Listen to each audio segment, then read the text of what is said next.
जिनको पीढ़ियों तक शासन करने का मौका दिया, वो जरा अपने गिरेबान में झांक कर देखे कि हम हिसाब मांगने के लायक है या नहीं। और ओवैसी साहब इसका हिंदू मुस्लिम में विभाजन करते हैं। भाई आपके मन में सब चीज हिंदू मुस्लिम है, मैं तो समझता हूं ओवैसी जी आपको, मगर आप देश के अफसरान को भी हिंदू मुस्लिम में डिवाइड कर दे। क्या कंसेप्ट है आपका? एक हिंदू अफसर मुस्लिम जनता की सेवा नहीं कर सकता, एक मुस्लिम अफसर हिंदू जनता की सेवा नहीं कर सकता। किस प्रकार के देश में हम आगे बढ़ने जा रहे हैं? अफसरों की संख्या हिंदू मुस्लिम में बांटेंगे और अपने आप को सेक्युलर कहते हैं। काय का सेक्युलरिज्म? हिंदू मुस्लिम में अफसरों की संख्या बांटेंगे। और निवेदन कर दिया मान्यवर कि 2G से 4G विदेशियों के दबाव में किया है। ओवैसी साहब को मालूम नहीं है, जिसका वो समर्थन करते थे वो यूपीए की सरकार चली गई है। ये नरेंद्र मोदी की भारतीय जनता पार्टी की सरकार है। इस देश के फैसले ये देश करता है, इस देश के फैसले इस देश की संसद करती है। कोई हम पर दबाव नहीं कर सकता।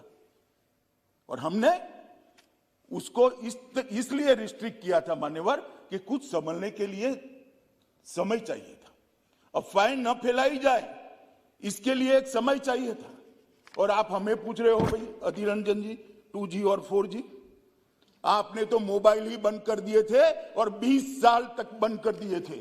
वाजपेयी जी की सरकार ने आकर 2G 4G छोड़ो, मोबाइल सर्विस ही बंद कर दी थी।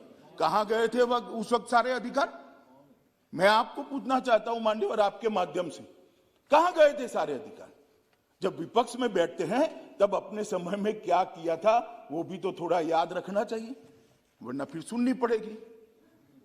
मान्यवर, ये हमें 4G और 2G का कह रहे, मैं अभी भी कहता हूं कि सबसे बड़ा नागरिक का अधिकार है सुख और शांति से रहने का, सलामती के साथ रहने का। सलामती जहां नहीं होगी वहां सारे अधिकारों का कोई मतलब नहीं। इन्होंने कहा कि लोकल अफसरों का अधिकार चला जाएगा। मुझे कोई समझाए भला, देश भर में IAS IPS अफसर भेजे जाते हैं, लोकल अफसरों का अधिकार चला जाता है क्या? चला जाता है तो जम्मू कश्मीर में कैसे चला जाएगा?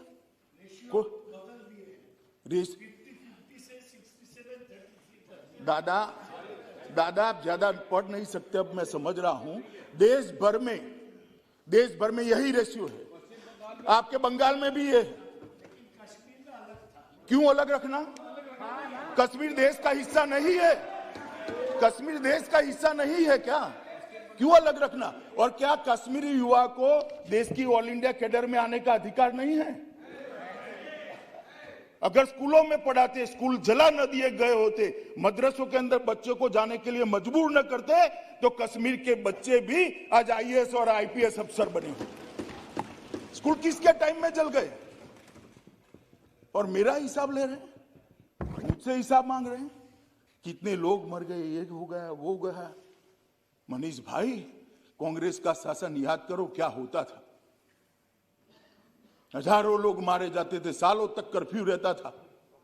और परिस्थिति का आंकड़ों के आधार पर जरा आकलन करो। मैं इसमें जाना नहीं चाहता क्योंकि तू मैं होती है। कश्मीर में शांति बहुत बड़ी चीज है और जो अशांति का समय था उसको मैं याद भी करना नहीं चाहता। भगवान करे कभी ऐसी अशांति वहां न हो और नहीं होगी, क्योंकि अब हमारा शासन है।